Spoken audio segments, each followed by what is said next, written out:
Assalamualaikum warahmatullahi wabarakatuh. Bismillahirrahmanirrahim. Alhamdulillahirabbil alamin. Asyhadu an la ilaha illallah wahdahu la syarikalah. Asyhadu anna Muhammadan abduhu wa rasuluhu sallallahu alaihi wasallam wa ala alihi wa ashabihi ajma'in, amma ba'du. Pada rekan-rekan jamaah yang hadir maupun yang di rumah,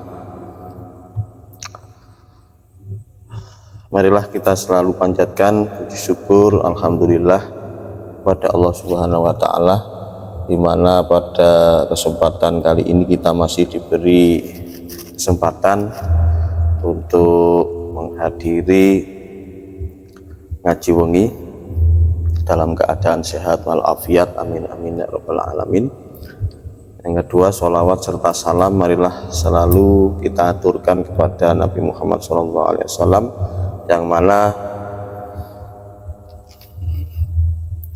Nabi Muhammad telah memberikan pelajaran atau bimbingan atau pendidikan kepada kita semua lewat ajarannya agama Islam.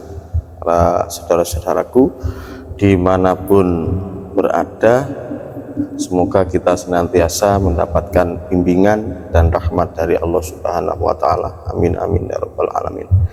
Pada pertemuan ngaji wengi malam ini, kami akan menjawab atau memberikan penjelasan bagi yang kemarin atau tadi siang apa tadi malam,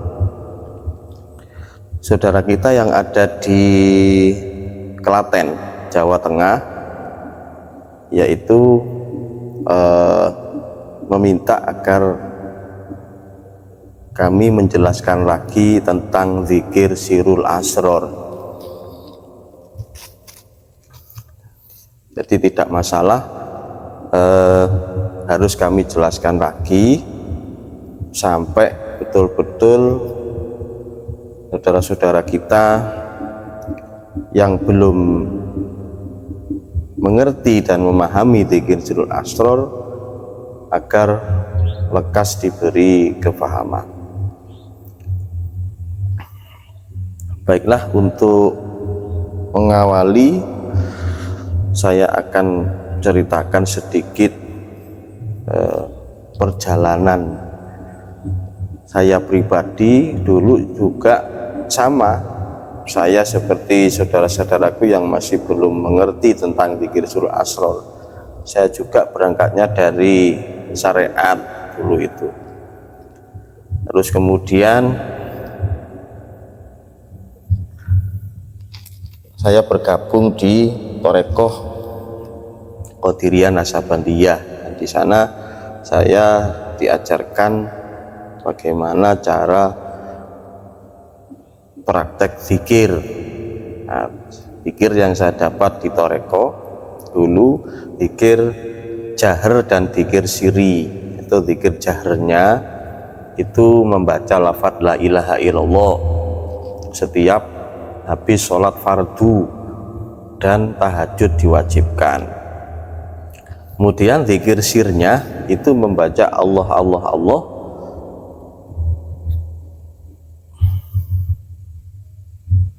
sebanyak 2100, yaitu 300 kali 7. Jadi mengisi latifah 7, latifatul qalbi, latifatul nafsi, dan apa itu saya sudah agak lupa. Pelajaran-pelajaran di Thorekoh dulu. Ternyata setelah saya zikir jahar dan siri, masih ada kejanggalan di dalam rasa hati ini untuk mengkaji lagi dan mencari lagi bagaimana sih zikir sesungguhnya. Dan ketika saya dipertemukan oleh beberapa guru, bukan salah satu, beberapa guru yang membimbing saya untuk memperdalam zikir kepada Allah. Salah satunya ada di Sirul Asror. Nah, ketika sudah mempraktekkan zikir Sirul Asror inilah, di dalam rasa ini, rasa hati ini mulai merasakan kedamaian dan ketentraman. Poin yang saya dapatkan dari zikir Sirul Asror ini, di dalam rasa hati ini sudah tidak ada kebencian, tidak ada permusuhan lagi, walaupun itu terhadap iblis, terhadap jin, terhadap semua makhluk Allah. Nah, ketika poin yang saya rasakan itu seperti itu, akhirnya saya mendapatkan mandat dari seorang guru hakikat itu untuk menyampaikan apa yang sudah saya jalani selama ini. Itu loh. Hanya zikir Sirul Asror inilah yang dimaksud puncak dari semua zikir. Karena apa? Karena di dalam zikir Sirul Asror ini sudah tidak ada pengakuan makhluk lagi. Jadi berkesadaran atau menyadari bahwasanya yang beraktivitas dalam ibadah kita, pergerakan kita ini sesungguhnya ini Allah sendiri yang beraktivitas. Kok bisa Allah sendiri yang beraktivitas? Dari beberapa ayat yang saya kaji tentang siapa Allah itu, ternyata Allah itu nama. Di dalam lafaz Bismillahirrahmanirrahim dengan menyebut nama Allah. Berarti dari situ saya ketahui bahwasanya Allah itu nama. Nah, terus yang memiliki nama Allah ini siapa? Ini dijawab di dalam surat Al-Isra ayat 1. Subhanalladzi asra bi abdihi. Dialah zat hidup yang memperjalankan hambanya. Jadi hidup atau rohaniyah di dalam diri manusia itulah sebetulnya yang mempunyai nama Allah. Ya, bukan hanya di dalam manusia saja, yang meliputi hidup, yang meliputi seluruh alam semesta ini. Kesimpulannya, Allah lah hidup itu, Allah lah yang wajib, yang harus kita yakini. Kalau yang hidup ini hanya Allah, tidak ada kehidupan selain Tuhan itu sendiri. Nah, ya, dari ayat situ saya pahami dari sudut pandang hakikat, ternyata Allah ini hidup yang menyelimuti alam semesta ini. Dan ini ada kaitannya dengan salah satu ayat, wa nafakhtu fihi mir ruhi. Jadi ketika aku sempurnakan kejadian janin di dalam perut ibu, seorang ibu, kemudian kutiupkan rohku. Nah, rohku berarti roh ini bagian dari hidupnya Allah itu sendiri. Lihat dari ayat tersebut. Dan dari ayat-ayat yang lain yang merujuk kepada keberadaan Allah atau eksistensi Allah, di mana Allah itu sebenarnya, di dalam sebuah beberapa ayat dijelaskan di dalam Al-Quran, di antara lain surat Al-Baqarah ayat 186, maaf. Wa idza sa'alaka ibadi anni fa inni qarib. Apabila hamba-hambaku bertanya kepadamu Muhammad tentang aku, sesungguhnya aku dekat. Nah, inilah yang dalil-dalil Al-Quran yang merujuk bahwasanya tentang di mana Allah itu, siapakah yang memiliki nama Allah. Sudah dijawab tadi di surat Al-Isra ayat 1. Kemudian Allah itu di mana Sesuai dengan surat Al-Baqarah tadi 186, Allah itu dekat. Nah, sedekat apa kedekatan dengan kita? Dijawab lagi dalam surat Qaf ayat 16. Wa nahnu aqrabu ilaihi min hablil warid. Dan sesungguhnya kami telah dan kami lebih dekat dari urat lehernya. Nah, itu. Sedekat itulah kedekatan Allah dalam diri manusia ini. Nah, dari dalil-dalil sinilah akhirnya zikir sirul asrar ini muncul. Berarti dari kesimpulan-kesimpulan yang sudah kami pelajari dari ayat-ayat tersebut, berarti yang mempunyai kehidupan ini hanya Allah. Berarti yang melakukan apapun, aktivitas apapun pada diri manusia, pada diri jin, pada diri iblis, pada diri hewan-hewan atau tumbuh-tumbuhan, langit dan bumi ini cuma hidup yang satu, hidupnya Allah itu sendiri. Ini banyak ayat juga dijelaskan, lillahi ma fis samawati wal ardh, kepunyaan Allah lah apa yang ada di langit dan di bumi. Dan Allah sendirilah yang mengatur rezekinya, yang memberi makan, memberi nafas dan lain sebagainya, yang mempergerakkan hambanya, seperti yang sudah dijelaskan dalam surat Al-Isra ayat 1, dialah hidup yang memperjalankan hambanya dari Masjidil Haram ke Masjidil Aqsa. Jadi yang memperjalankan loh, yang menggerakkan tangan, yang memperlihatkan mata, ini semuanya tanda adanya hidup di dalam diri manusia ini. Nah, lalu siapakah diri manusia yang sebenarnya? Yaitu tadi, anafaktu fihi irruhi. Ini adalah bagian dari Allah itu sendiri. Jadi dari sinilah mungkin bisa difahami, dimengerti dan dipahami bahwasanya sesungguhnya ketika manusia ini melakukan zikir, baik itu zikir jahr, sirri, itu sesungguhnya itu yang berzikir hidup Allah sendiri yang di dalam ini, yang beraktivitas ini. Makanya yang dimaksud Muhammad itu sebetulnya wujud dari pendohiran makhluk inilah. Ini adalah pendohiran Allah itu sendiri. Nah, jadi ketika kita sudah meyakini hal itu, bahwasanya yang beraktivitas ini semuanya adalah Allah, dan manusia dibekali akal untuk berpikir dan diberi nafsu sebagai untuk mempunyai kemauan nafsu itu. Seperti kalau perut kita lapar, inilah fungsi nafsu. Kenapa kita mengambil makanan?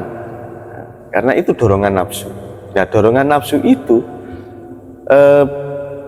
belum tentu semuanya buruk, gitu loh. Kalau kita sadari dari kesadaran Allah ini sendiri, semuanya menjadi ibadah.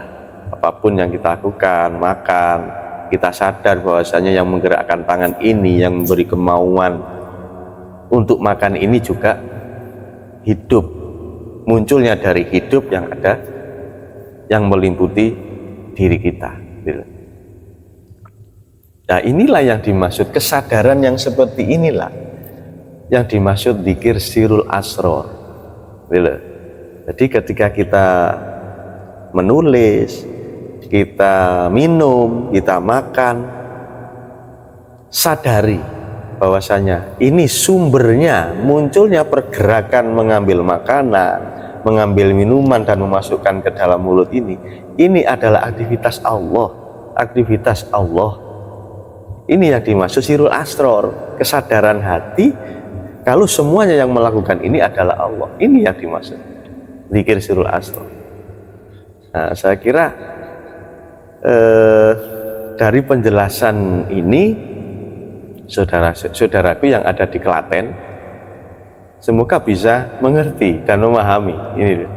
Nah, ini tadi sudah saya detailkan dalil-dalilnya dan cara dalam melakukan zikir sirul asrar itu cukup menyadari, sadar Allah, maksudnya sadar bahwasanya yang beraktivitas semuanya ini Allah.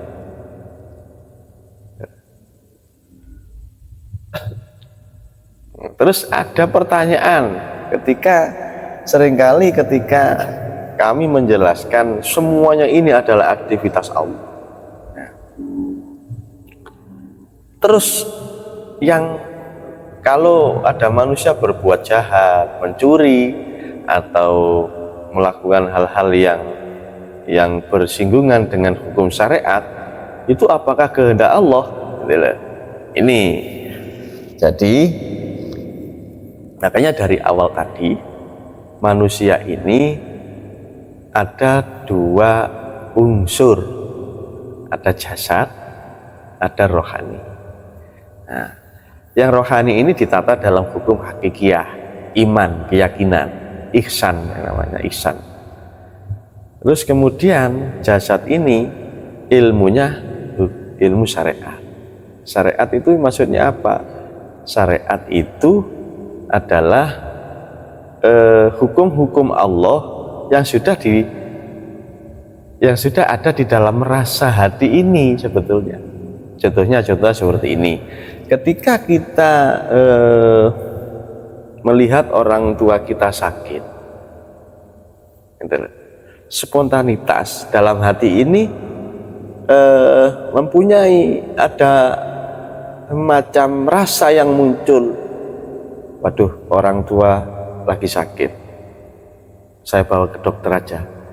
Nah, secara otomatis ini yang namanya syariat itu sebetulnya yang di dalam rasa ini, panggilan hati sebetulnya.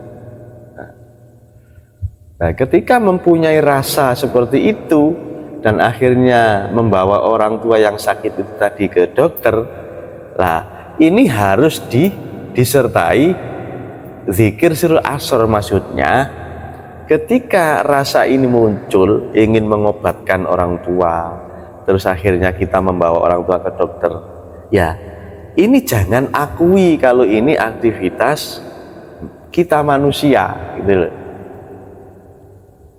Prosesnya kan tadi kan yang menggerakkan manusia ini siapa? Subhanalladzi asra. Dialah hidup yang memperjalankan hidup. Allah itu sendiri yang menggerakkan kita. Ini bahasa syariatnya, kalau tidak disyariatkan kita ini nanti pemahamannya sulit. Kita diberi rasa ingin mengobatkan orang tua, ini munculnya dari mana rasa ini? Ya, dari hidup ini, dari Allah itu sendiri. Terus kemudian tergeraklah tubuh ini untuk membawa orang tua kita ke dokter. Ini juga kehendak hidup yang ada dalam diri sampean, gitu, diri kita, bukan manusia, gitu, bukan diri kita manusia, tapi dirinya Allah yang ada, yang menggerakkan jasad. Jadi setiap aktivitas apapun, jika rasa hati ini menyadari bahwasanya semuanya ini adalah Allah yang menggerakkan, ini namanya zikir sirul asrar. Nah, terus masalah yang melakukan maksiat secara zahir tadi, ini kan makanya manusia kenapa diberi akal? Hewan itu diberi nafsu tapi tidak diberi akal. Manusia ini diberi nafsu, diberi akal. Disinilah peranan akal. La'allakum ta'qilun, la'allakum tatafakkarun. Nah, dengan akal itulah kita ini bisa membedakan mana yang hak, mana yang salah, mana yang bermanfaat, mana yang tidak, gitu loh. Mana yang tidak. Nah, ketika akal ini sudah tidak mampu kita aplikasikan secara maksimal, akhirnya apa yang terjadi? Nah, itu tadi perbuatan negatif, perbuatan.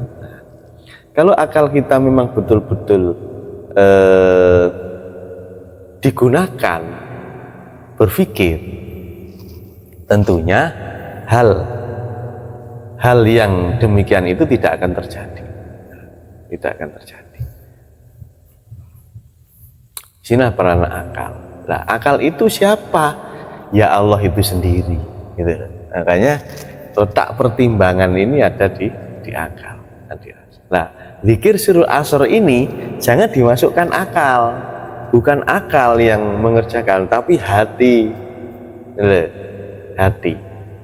Ketika zikir sirul asr ini dimasukkan ke akal, ini mesti punyang akalnya, nggak mampu, karena ilmu hakikat ini rananya juga di akal juga, untuk berpikir, untuk memahami ilmu, tapi setelah itu imani di dalam rasa, praktekkan, gitu loh. Jangan dipikir saja, dan pedot nanti sarafnya nggak kuat.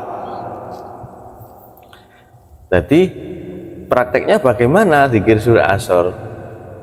Ketika melakukan aktivitas apapun, sadari di dalam rasa ini, menyadari bahwasanya yang bergerak ini loh Allah, yang bergerak ini loh hidup, bukan saya manusia. Manusianya itu sudah kikis, hilangkan keakuan manusianya. Jadi berganti dengan keakuan Allah, bukan kita mengaku jadi Allah, enggak. Rasa ini sudah sadar bahwasanya tangan semuanya ini milik Allah, dan hidup ini hidupnya Allah sendiri.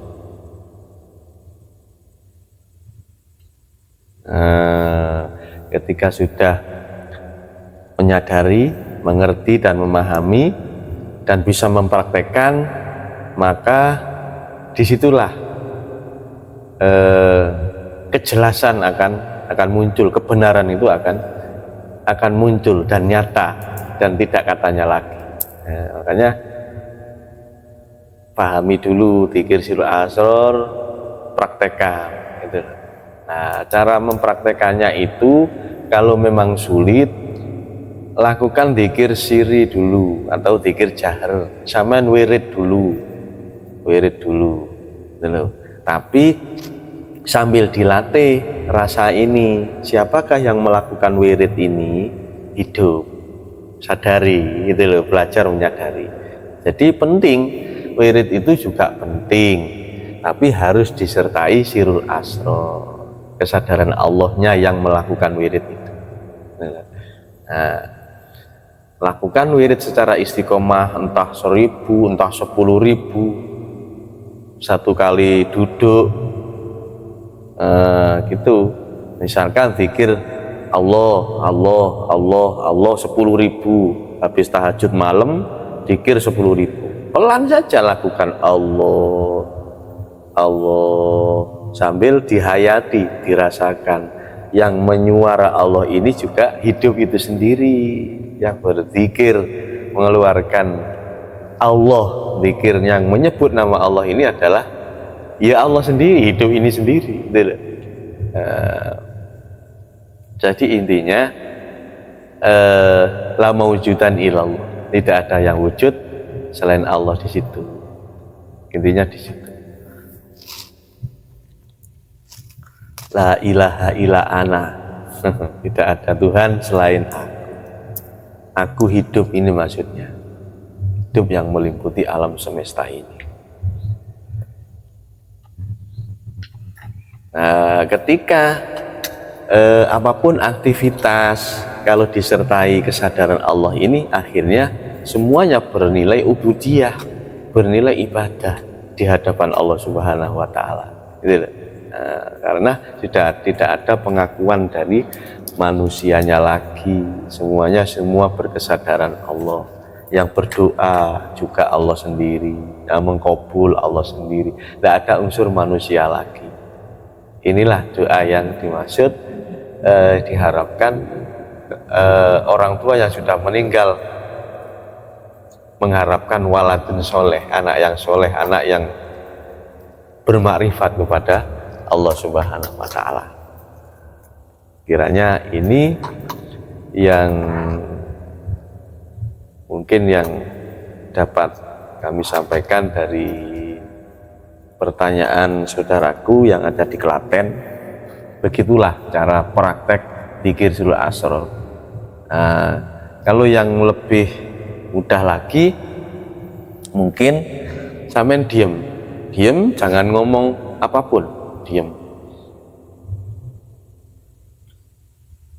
Bukan lebih mudah sih, metode yang lain untuk mempermudah sirul asrar maksudnya. Diem, kemudian perhatikan keluar masuknya nafas, itu juga bisa. Terus sadari di situ, siapa yang memasukkan nafas, mengeluarkan nafas ini siapa sih? Nah, kok bisa berjalan nafas ini bisa masuk keluar? Ini tanda bukti bahwasanya adanya hidup. Kalau tidak ada hidup, tidak berjalan angin itu, nafas itu tidak akan berjalan kalau tidak ada hidup. Nah, di situ ada Allah juga. Kemudian lewat detak jantung juga bisa. Jadi pikiran fokus ke detak jantung, terus telinga fokus ke detak jantung, terus kemudian detak jantung diiringi wirid siri, zikir siri Allah, sambil rasanya menyadari siapakah yang berbunyi di dalam ini, yang berbunyi dalam hati ini, suaranya siapa, hidupnya siapa. Nah, sadari itulah Allah sendiri yang berkalam, yang membaca wirid di dalam, yang menyadari rasa Allah ini juga Allah sendiri. Sebetulnya Allah menyadari pada dirinya sendiri, inti poinnya di situ. Tapi ini ya juga tidak mudah bagi saudara-saudaraku yang masih memang awam atau belum sama sekali tahu tentang ajaran di dalam ilmu hakikat, ilmu tauhid, sulit sekali. Tapi dengan penjelasan ini yang kami harapkan saudara-saudara kita bisa mengerti dan memahami bagaimanakah zikir sirul asrar itu sesungguhnya. Nah, seperti itu sebetulnya sih. Kalau dibilang mudah ya mudah, dibilang sulit ya sulit, sesuai dengan makanya disinilah letak hidayah itu sendiri. Kenapa sih kadang sudah di pesantren, mondoknya sudah lama, sirul asrar ini diberikan pembelajaran sirul asrar, sulit untuk memahami,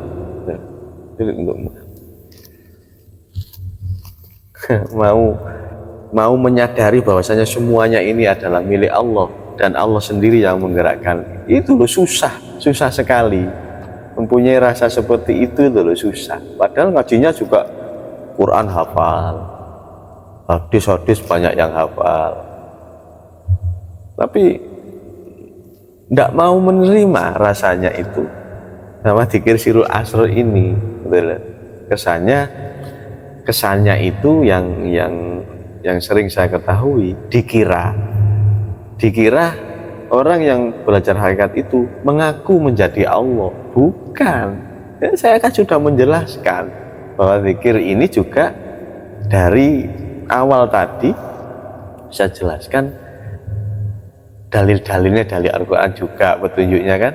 Nah, tapi bagi orang-orang yang belum diberi hidayah ya sulit, tidak bisa menerima. Memang itulah kenyataannya, memang seperti itu. Itu tidak pandang orang pandai ilmu agama, hafal Al-Quran, ataupun orang yang tidak tahu, tidak bisa baca Quran, tidak mengenal agama, belum pasti bisa memahami zikir sirul asrar. Kadang yang tidak mondok, yang kerjaannya itu cuma bertani, tapi dia paham dengan zikir sirul asr itu loh anehnya di sini gitu. Itu yang saya maksud hidayah. Hidayah itu memang kalau Allah itu aku hanya memberikan hidayah kepada hamba-hambaku yang aku pilih gitu, maksudnya.